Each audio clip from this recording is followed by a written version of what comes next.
no salga de la boca de ustedes ninguna palabra mala, sino la que sea buena para edificación, según la necesidad del momento, para que imparta gracia a los que escuchan.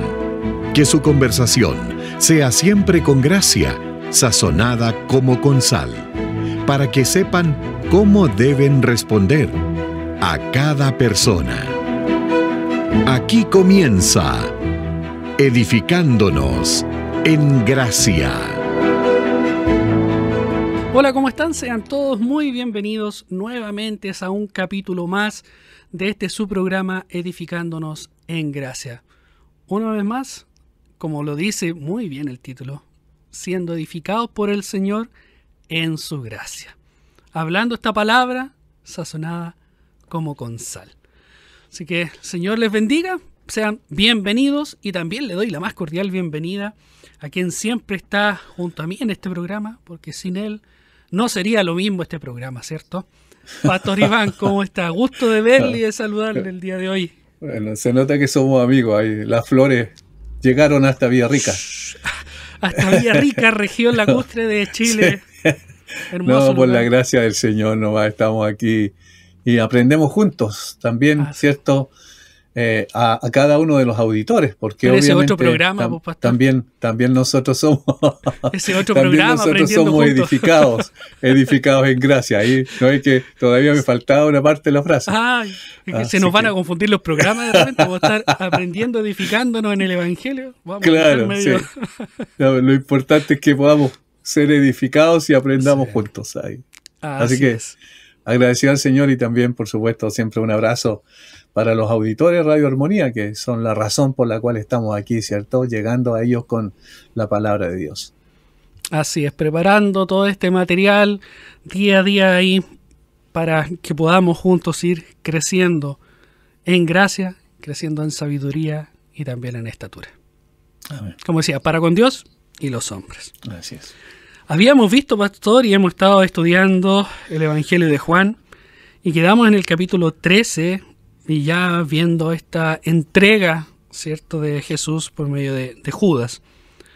Pero hoy vamos a ver los versículos y nos vamos a detener ahí en el versículo 31 y 32 de este maravilloso Evangelio de Juan en el capítulo 13.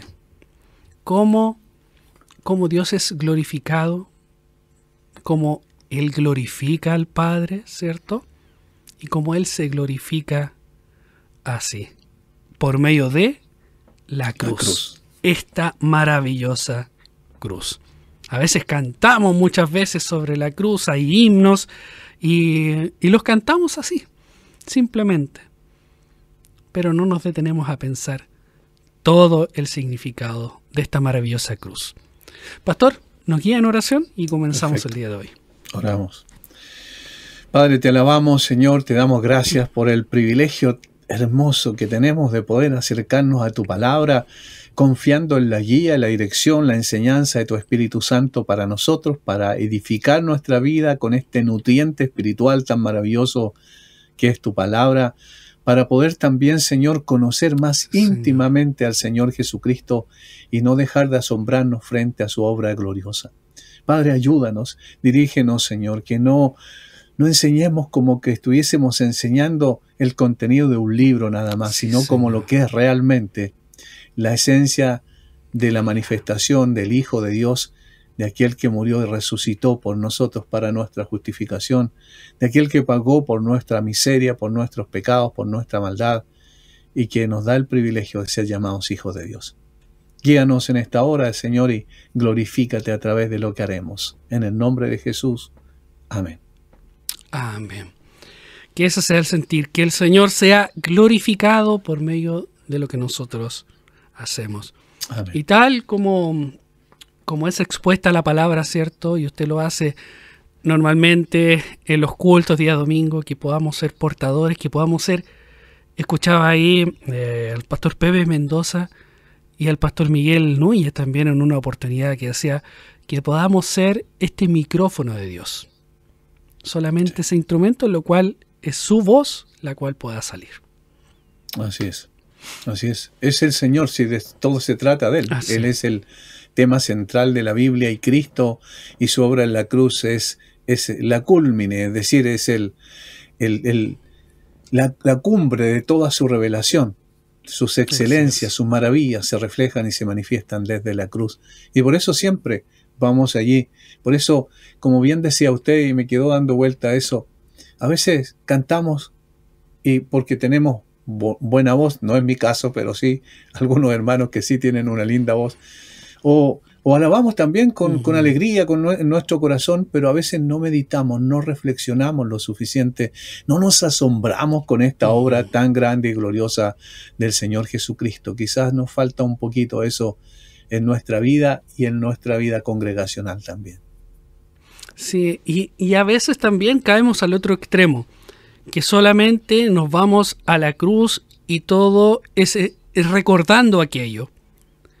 Y dejamos de esperar esta maravillosa promesa y esta gracia que ha de venir. Entonces miramos hacia atrás, pero no estamos enfocados en lo que viene. Entonces están también esos dos extremos, que es importante también. Nuevo Mandamiento tiene por título o subtítulo muchas versiones. Sí. Y leo el versículo entonces 31 y 32 del Evangelio de Juan en el capítulo 13. Entonces, cuando hubo salido, dijo Jesús: ahora es glorificado el Hijo del Hombre, y Dios es glorificado en él. Si Dios es glorificado en él, Dios también le glorificará en sí mismo, y enseguida le glorificará. Quizás muchos lo pueden leer, pastor, así a la rápida, y es quizás un poco enredado también. Sí, no es fácil de entender en realidad. Claro. De hecho, muchas veces uno lo lee y no entiende tampoco la conexión que hace con el versículo 33. Hijitos, aún estaré con vosotros un poco, me buscaréis, pero como dije a los judíos, así os digo ahora, vosotros, a donde yo voy, vosotros no podéis ir. Parece raro, como que no hay conexión. También parece que no hubiese conexión con el versículo anterior, el 30, cuando él pues hubo tomado el bocado, luego salió y era ya de noche. Se refiere a Judas, pues salió a entregar a Jesús, obviamente. Claro. Pero sí hay conexión en todo el párrafo en realidad. Y por eso es que estos subtítulos a veces se colocan más complicada la situación, porque el nuevo mandamiento, eso está más adelante. Es como que deja de lado lo anterior, entonces le da un título genérico, general nomás al párrafo. Claro. Pero en realidad, cuando empezamos a meditar, a reflexionar, profundizar un poco más los versículos 31 y 32, nos damos cuenta de que aquí está la esencia de lo que viene, que está la anticipación de lo que el Señor se propone como propósito sublime, que es la gloria de su nombre, la gloria del Padre, la gloria del Hijo. Eso es en definitiva lo que va a ocurrir, pero hay una cosa interesante. Dice, entonces cuando hubo salido, obviamente se refiere a Judas. Es decir, esto que yo quiero compartir con ustedes no es para todos, es para ustedes. Solamente aquellos que yo he amado y que los amé hasta el fin. Porque Judas no es de lo nuestro, obviamente eso ya lo vimos anteriormente cuando el Señor lo dice en forma expresa. Ahora, note una cosa importante aquí, que lo que subyace a todo el párrafo aquí es la cruz de Cristo. No aparece, pero es la cruz de Cristo. ¿Por qué? Dice, ahora he glorificado el Hijo. ¿Cuándo he glorificado el Hijo? Obviamente, por su obra sublime. ¿Hacia dónde iba? Ya ha llegado la hora, dijo anteriormente, ¿cierto? En el capítulo 12 y capítulo 13. Ha llegado la hora de que el Hijo del Hombre entonces sea glorificado. ¿Cuál es la hora? Evidentemente es la cruz de Cristo. Por lo tanto, la cruz es el centro aquí que le da sentido a lo que dijo el Señor Jesucristo. ¿Qué pasaba en el contexto con sus discípulos? Estaban preocupados. Estaban un tanto confundidos porque no entendían cómo el Mesías, que ellos habían reconocido a Cristo como el Mesías, como tal, lo habían seguido, lo habían servido, habían escuchado sus enseñanzas durante 3 años y fracción, ahora tenía que morir, como que no calzaba eso, claro. A pesar de que el Señor lo anticipó muchas veces. Y entonces, ¿qué es lo que el Señor está haciendo aquí? Los está alentando. Los está alentando y le está diciendo que esa cruz de vergüenza en realidad será una cruz de gloria. que Él va a cambiar el significado de la cruz. El significado de la cruz que era para los judíos maldito todo aquel que es colgado en un madero, ¿verdad? Que era el significado de que era, del punto de vista de los romanos, una cruz de vergüenza, de humillación, de menosprecio absoluto, donde morían los delincuentes, las personas más que habían transgredido la ley romana, por supuesto, o la ley de las naciones a las cuales gobernaban los romanos. Entonces, era una cruz de deshonor, absolutamente una cruz de deshonor. Sin embargo, esto va a cambiar sustancialmente. El Señor le está diciendo, no se preocupen, porque donde yo voy es donde tengo que ir, porque de esa manera seré glorificado. Y eso es lo primero que aparece allí en el texto. Dice entonces, cuando hubo salido, dijo Jesús, ahora he glorificado el Hijo del Hombre. Esa es la primera apreciación que se puede hacer y puntualizar. Cristo testifica que la cruz le trae gloria a Él.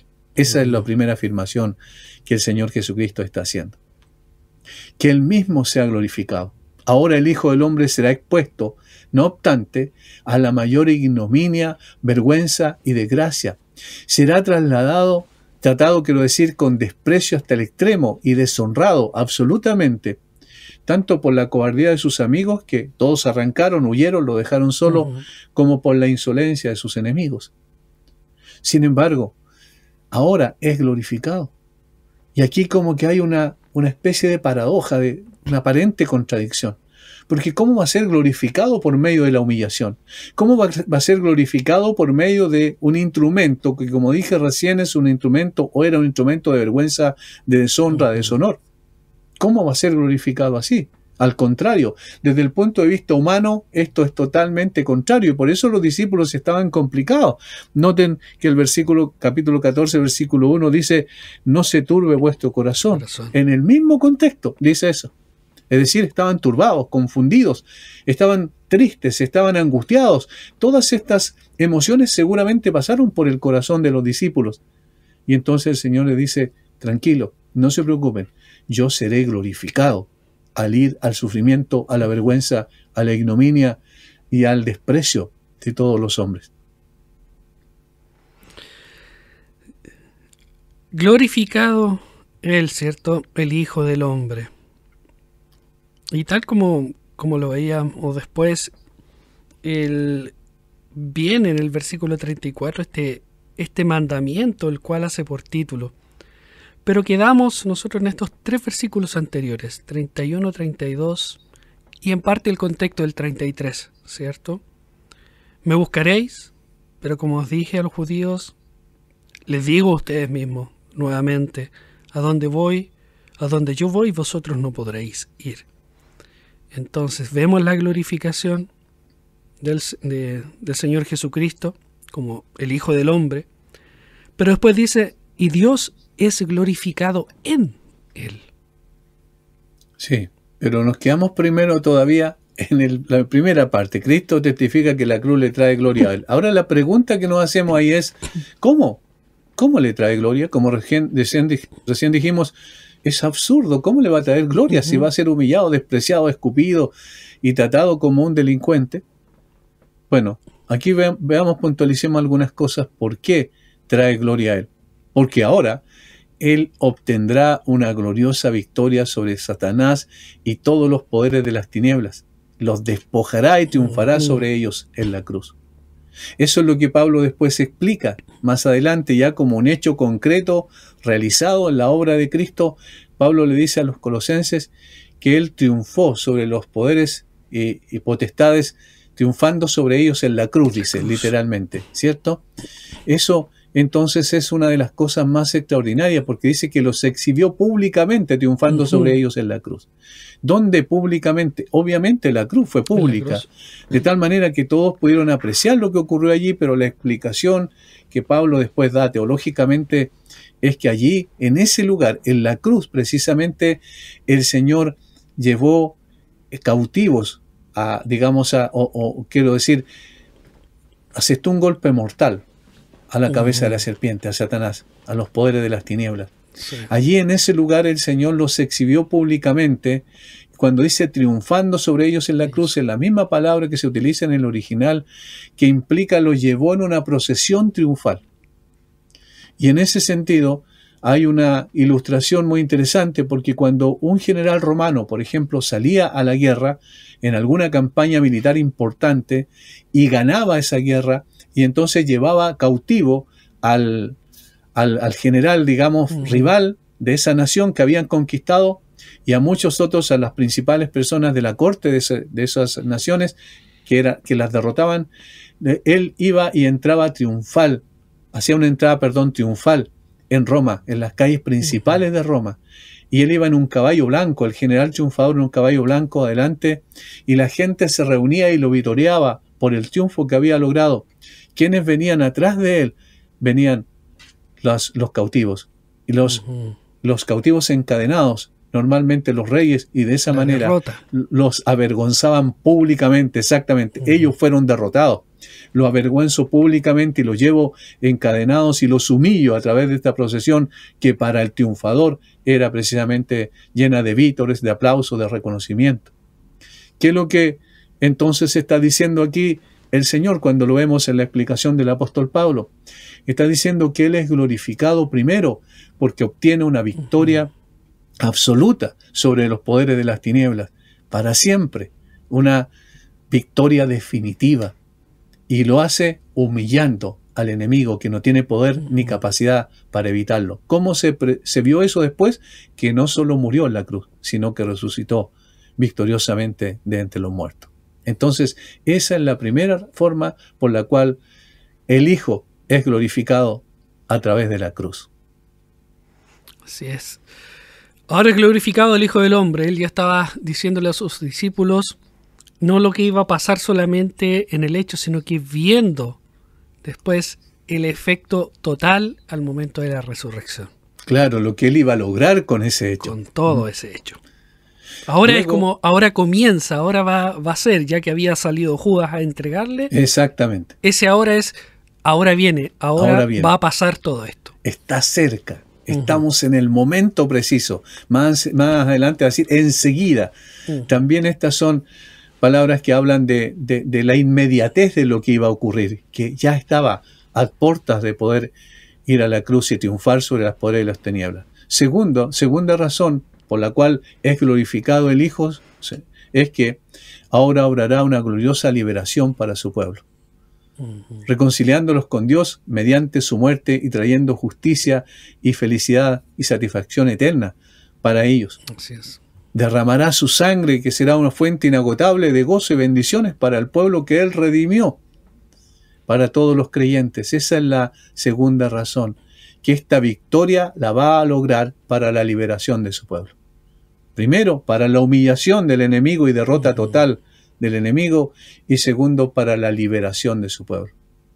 Y eso es consistente con lo que dice el autor de Hebreos, ahí en Hebreos capítulo 2, versículos 14 y 15. Si nosotros buscamos ese texto, allí está diciendo exactamente lo que estamos comentando en este momento.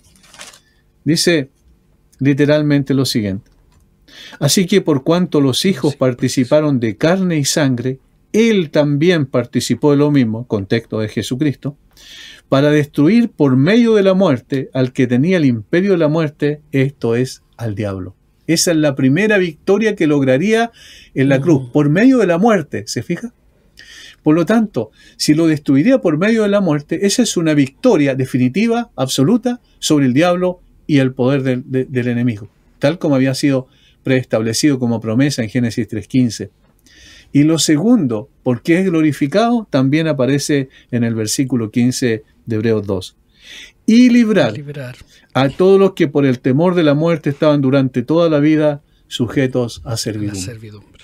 Noten cómo es una doble victoria y una doble razón de la glorificación de Él, porque iba a triunfar sobre el poder de las tinieblas, y segundo, porque con esa gloriosa victoria iba a obtener la liberación también de su pueblo, reconciliándolos consigo mismo por medio de la cruz, trayendo bendiciones y gozo eterno, felicidad eterna para todos aquellos por los cuales Él murió.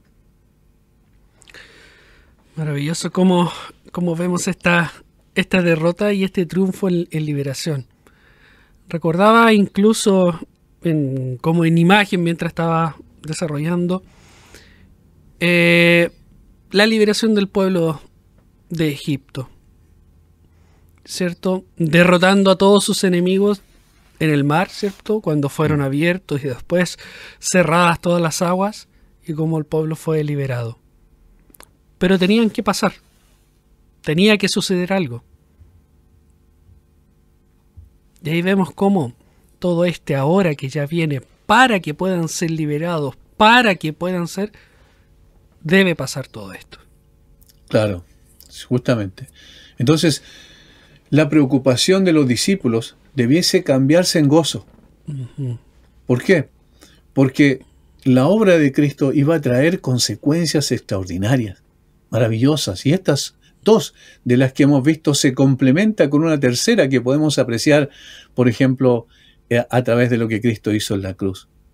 Ahora, Él va a dar un glorioso ejemplo de abnegación y paciencia bajo la cruz, bajo el sufrimiento, de valentía, de desprecio por el mundo, de celo por la gloria de Dios, por la gloria de su Padre, porque a eso había venido. El hacer tu voluntad, oh Dios, me ha agradado y tu ley está en medio de mi corazón. Este es mi Hijo amado, el cual me complace, dice el Señor.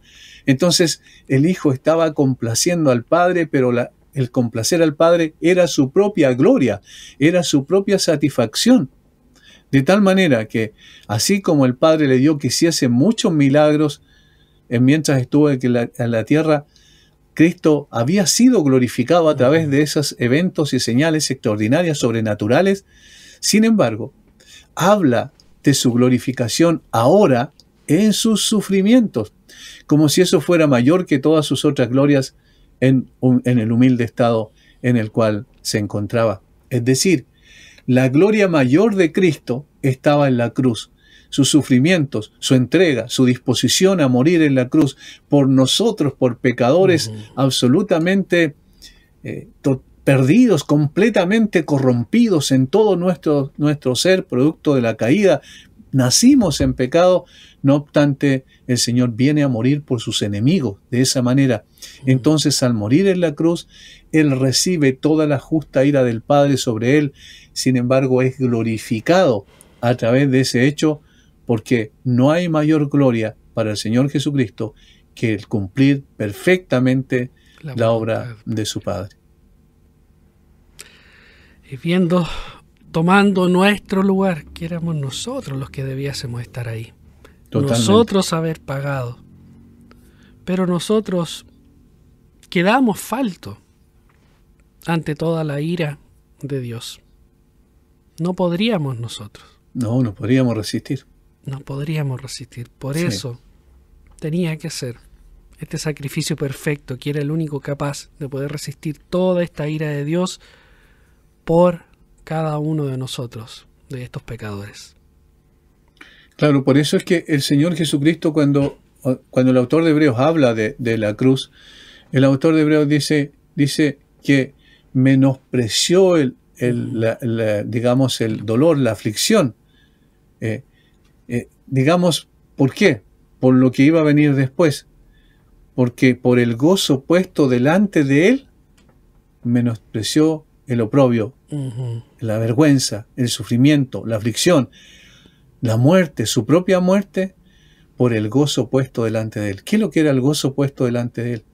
Que iba a satisfacer plenamente a su Padre, y que eso era el gozo mayor para Él, la gloria mayor para Él, que iba a triunfar sobre las potestades y los principados, humillándoles públicamente y derrotándoles en definitiva, y que iba a liberar a su pueblo, al cual vino a buscar y salvar, tal como dice también el Señor en los Evangelios.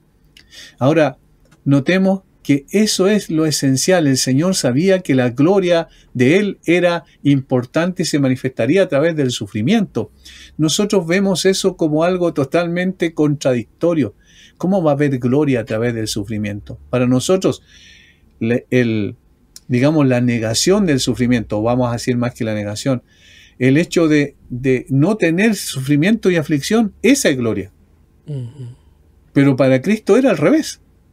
Porque ese era el plan del Padre. Todo el plan de redención establecido antes de la fundación del mundo se iba a cumplir plenamente en ese momento glorioso en la cruz. Por eso es tan importante entender esto, y como bien dijo alguien, podemos estar toda una vida examinando la cruz, las implicancias de la cruz, de la obra de Cristo, y todavía nos van a faltar vida. Porque es imposible llegar a la profundidad absoluta, solo eso está en la mente perfecta de Dios. Pero es tremendo, porque el Hijo es glorificado por medio de la humillación, el desprecio y la muerte. El Hijo es glorificado, y esto trae como consecuencia la segunda glorificación que el mismo Señor menciona ahí. ¿Cuál es? Y Dios es glorificado en él. Y Dios es glorificado en Cristo. Cristo testifica entonces que el Padre es glorificado a través de su cruz. El Padre es glorificado a través de su cruz. Y eso también es consistente con lo que había en el corazón del Hijo, como hemos visto.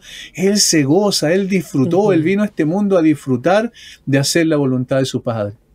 Y en ese sentido, la obediencia es lo que trae gloria al Padre. Es su obediencia, es su sumisión voluntaria, porque dice que se humilló a sí mismo, dijo el apóstol Pablo. Nadie lo humilló. Claro. Se humilló a sí mismo, ¿para qué? Para cumplir con el propósito del Padre. Es decir, la obediencia es lo que trae realmente, la obediencia del Hijo es la que trae gloria al Padre.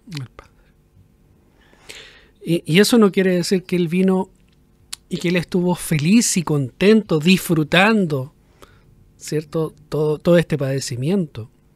Incluso en momentos, ¿cierto? Decía, pase de mí esta copa.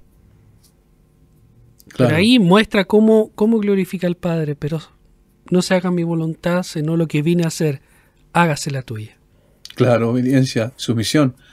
Obviamente, no significa de que el Señor Jesucristo, como usted dice, estaba disfrutando como hombre de los sufrimientos y la aflicción, no. Pero estaba disfrutando de lo que traían como consecuencia a ello. De complacer al Padre. Exactamente, de glorificar al Padre, porque eso estaba en su corazón. ¿Y cómo lo glorifica al Padre? Bueno, cumpliendo con lo que el Padre le dio para que la satisfacción de la justicia de Dios se manifestase de una forma única en la cruz. Y así Dios fue glorificado a través de lo que Cristo hizo. De este modo se reparó con gran provecho el agravio que el pecado del hombre le causó a su honor y a su gloria, es decir, a la del Padre, porque Dios es santo y cada vez que nosotros como pecadores hemos ofendido a Dios, nosotros lo deshonramos, nosotros estamos lamentablemente pisoteando su honor, su gloria. Entonces, cuando el Señor Jesucristo salva a uno de esos pecadores, lo transforma en un adorador del verdadero Dios, entonces se repara ese deshonor y esa deshonra al Padre gracias a su Hijo. Ese es el sentido de que el Padre será glorificado en el Hijo. Los fines de la ley, por ejemplo, los propósitos de la ley del Antiguo Testamento fueron ampliamente cumplidos por el Señor Jesucristo, no solo en lo externo, como lo hacían los fariseos, sino en lo interno, en la esencia misma del mandato de la ley. Por lo tanto, Él vivió una vida perfecta en relación a eso. Entonces glorificó al Padre porque nadie lo pudo acusar de pecado, como Él bien dijo. Y la gloria de su gobierno entonces se afirmó del Padre y mantuvo eficazmente gracias a la obra del Hijo. El Hijo, el que glorifica al Padre por medio de ese sometimiento, por medio de cumplir perfectamente la ley y por medio finalmente de hacer la voluntad del Padre hasta el final, tal como usted citó el huerto de Getsemaní, a pesar de lo que significó para él, del sufrimiento y la aflicción terrible que él enfrentó, no obstante que se haga tu voluntad y no la mía. En el sentido que se haga la voluntad de Dios, que obviamente era la voluntad del Hijo también, pero en términos de su humanidad hay un sufrimiento, porque él sabía que la ira de Dios vendría sobre él por causa de que él era nuestro sustituto en la cruz. Volviendo su rostro de él. Sí. Abandonándolo, dejándolo fuera. Justamente. Ahora, hay otra cosa también por la cual el Hijo glorifica al Padre. Porque el Hijo manifiesta su santidad y la santidad del Padre y la misericordia del Padre en la cruz. ¿Por qué la santidad? La santidad es vindicada en la cruz. ¿Por qué? Porque la ira de Dios viene sobre cada uno de los que debía venir sobre nosotros, pero Él se coloca en nuestro lugar como sustituto, y de esa manera entonces la justicia de Dios es vindicada. La santidad de Dios, que había sido, como dije, deshonrada, ahora vuelve a brillar con colores propios. ¿Dónde? En la cruz. Los atributos de Dios brillan con fuerza otra vez en la cruz, mucho más que en la creación. En la creación igual brillan los atributos de Dios, pero en la cruz brilla de una manera superlativa, mucho más en la obra de la redención. Dios es amor, misericordia, compasión, pero también justicia, y esas dos partes, el amor de Dios y la justicia de Dios, se manifiestan en la cruz. Allí el amor de Dios fue demostrado de una manera sublime, allí la justicia de Dios fue vindicada de una manera sublime. De esta sublime manera, sublime gracia, qué maravilloso ver el hecho. Muchas veces podemos pensar y ver como consecuencia, como proceso solamente del Señor al estar con sus discípulos y después ya estar en la cruz, esos padecimientos, y ver quizás en ese corto tiempo, lapsus, ¿cierto? Pero todo lo que conlleva eso, todo lo que padeció, lo que estuvo ahí, esos momentos en la cruz, no tienen un significado y tienen un tiempo que al día de hoy incluso no podemos comprender. No, es incomprensible. Como usted bien lo decía, podemos estudiar sobre la cruz y estar años y años y no podríamos completar un estudio cabal sobre lo que significó realmente la cruz. Así es. Y aquí tenemos lo tercero, para que no se nos vaya el tiempo. Cristo también está testificando que el Padre le glorificará a Él. Primero, Él será glorificado en sí mismo por la obra que hizo en la cruz. Segundo, Él glorificará al Padre.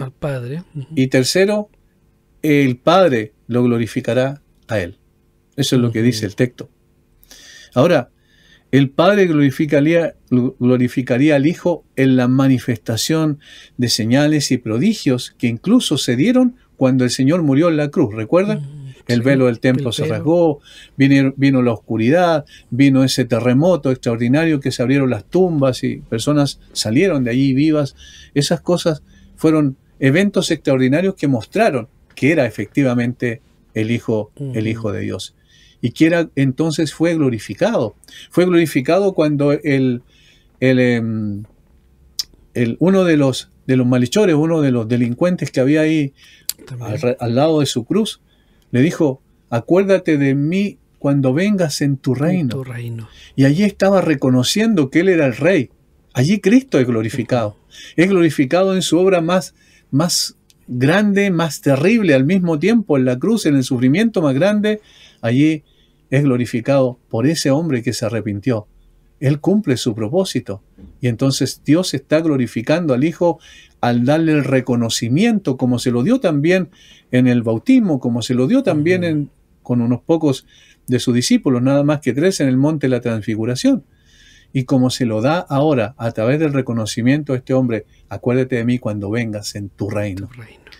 Y luego, después del terremoto y todas esas cosas, cuando el Señor expira en la cruz, el centurión romano dice: verdaderamente este era Hijo de Dios. Es decir, Dios glorifica a su Hijo a través de esos eventos gloriosos que tenían que ver con la cruz. Pero además lo glorifica al no solo aprobar su muerte en la cruz, el Padre me refiero, sino también al levantarlo poderosamente entre los muertos. Es decir, el Padre es el que glorifica al Hijo levantándolo de la muerte, llevándolo a vencer la muerte. Y es interesante porque cuando Pedro predica en su primera predicación el día de Pentecostés, Pedro dice: Dios le levantó de entre los muertos. Es decir, el Padre fue el que extendió su mano para levantar a Jesús de entre los muertos. Y eso es maravilloso, porque está dando cuenta de cómo es glorificado el Hijo por parte del Padre. El Padre glorificará al Hijo porque en su muerte se cumplirán sus propósitos salvíficos. Se cumplió la ley y la justicia y se consumó la salvación de su pueblo, como hemos dicho anteriormente. Glorificaría al Hijo cuando lo levantó de los muertos, glorificaría al Hijo cuando lo exaltó hasta lo sumo, glorificaría al Hijo cuando le dio un nombre que es sobre todo nombre. Entonces, el Padre también está tan complacido en su Hijo que lo levanta de los muertos, lo lleva a su presencia, lo sienta a su diestra y entonces al sentarlo a su diestra lo corona de gloria y de honra para que en el nombre de Jesús se doble toda rodilla de los que están arriba en el cielo, abajo en la tierra y debajo de la tierra. Y toda lengua confiese que Jesucristo es el Señor, para gloria del Padre, porque al glorificar al Hijo, el Padre también es glorificado. Maravilloso, como vemos, es en el momento cual, como lo dice, Dios también le glorificará en sí mismo, y enseguida le glorificará al momento de la resurrección, de sacarlo, ¿cierto?, triunfalmente de la muerte. Porque estuvo poco tiempo en la tumba, en realidad. Y luego se demostró y públicamente, por eso es que el Padre siempre glorifica al Hijo, el Hijo siempre glorifica al Padre, el Espíritu Santo siempre glorifica al Padre y al Hijo. Sabemos en la economía de la Trinidad. Pero en este sentido, en la redención, obviamente, cuando el Hijo glorifica al Padre porque hizo su voluntad, el Padre glorifica al Hijo al levantarlo, exaltarlo. Y en esta humanidad que es añadida a su divinidad, el Dios hombre está sentado a la diestra del Padre y es honrado por todos los ángeles del cielo y es exaltado y es coronado de gloria y de honra. Porque Él obró la redención, cumplió perfectamente el plan del Padre. Entonces esta glorificación del Hijo al Padre, del Padre al Hijo, es maravillosa. Después en Juan capítulo 17, en la última oración, la oración sumo sacerdotal, la vamos a ver nuevamente de una forma preciosa. Lo que viene después ya está anunciando, pastor, lo que viene. Nos quedamos entonces con maravilloso demostración de la gloria de Dios en la cruz. En la cruz, muy bien, así es. Pastor, gracias por estar nuevamente y exponernos la palabra del Señor, y la cual podemos ver cómo es alumbrada, cómo podemos ahora verla nosotros. Quizás, como usted bien lo dijo al principio, pasamos de largo, vemos medio enredado, casi en trabalengua, glorificado, glorificará. En 3 versículos aparece 5 veces en 2 versículos, aludiendo a la gloria del Señor. Pero cuánta riqueza hay en eso. Amén. Cuánto tiempo faltaría para seguir meditando en su palabra y seguir encontrando, escarbando estas verdades, y cada vez más nosotros mismos ser asombrados. Yo creo que cada uno de nosotros al leer, al detenernos, nos asombramos cada vez más, y no hay más que gratitud en nuestro corazón. Amén. Ante esta maravillosa obra del Señor Jesucristo. Cada vez más podemos entender su santidad, la santidad de Dios. Podemos ver cómo Él eternamente ha planificado todo. Lo podemos ver a Él como creador. Y quizás nosotros, al escudriñar más y vernos quizás en una forma más cerca de Él, nos vemos a mayor distancia. Porque vemos su santidad y vemos nosotros como criaturas cuán separados aún estamos de Él. Cuánto falta todavía al ver su enorme amor, misericordia, santidad, perfección, su justicia y cada uno de sus atributos. Así es.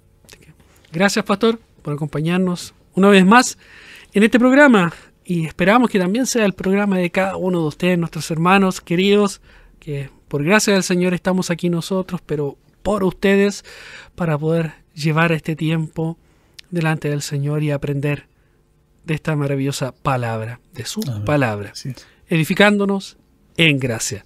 Dios les guarde, recuerde compartir. Si no se ha suscrito al canal, recuerde hacerlo ahí, active las campanitas para que le vaya anunciando cuando viene un nuevo capítulo.